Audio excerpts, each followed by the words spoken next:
درمیان رابطے ہی کا نتیجہ ہے کہ بیوی جو بھی ڈیمانڈ رکھتی ہے شوہر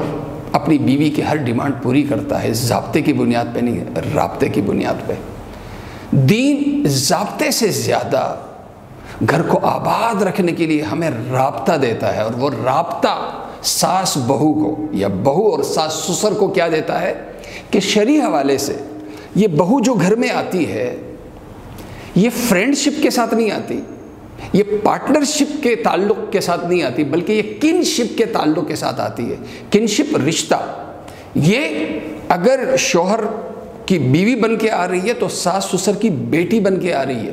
اور بیٹی کا جو رشتہ ہے، بیٹی میں اس لیے کہہ رہا ہوں کہ یہ محرمیت کا رشتہ ہے۔ جیسے محرمیت جو قریب ترین رشتہ ہوتا ہے اس میں پردہ نہیں ہوتا،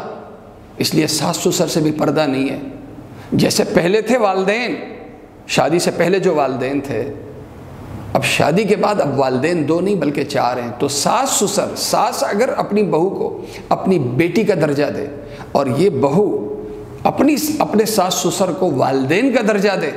اور ضابطے سے زیادہ رابطے کو بڑھائیں، خدمت کو بڑھائیں، تو یہ مسائل کبھی پیدا نہ ہو۔ اور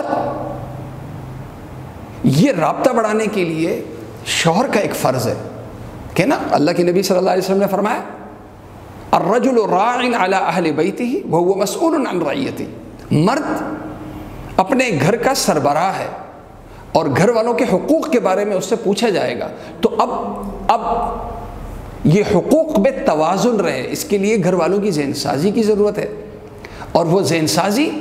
بہو کو بھی یہ بتانا ہے، بیوی کو بھی یہ بتانا ہے کہ تیرے رائٹس یہ ہیں، لیکن تجھ سے کہیں زیادہ رائٹس میرے والدین کے ہیں۔ لہذا وہ ماحول ایسا بنائیں کہ یہ ساس اور بہو اپنے درمیان وہ رابطہ رکھے جو ماں اور بیٹی میں ہوتا ہے، سسر اور بہو کے درمیان وہ رابطہ رہے جو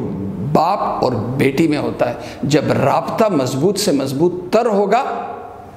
اپنے حقوق منوا کے نہیں بلکہ اپنی ذمہ داری پوری کر کے، تو کبھی اس قسم کے جھگڑے نہ ہوں۔ اللہ تعالیٰ مجھے اور آپ سب کو عمل کرنے کی توفیق عطا فرمائے۔ وآخر دعوانا الحمدللہ رب العالمین۔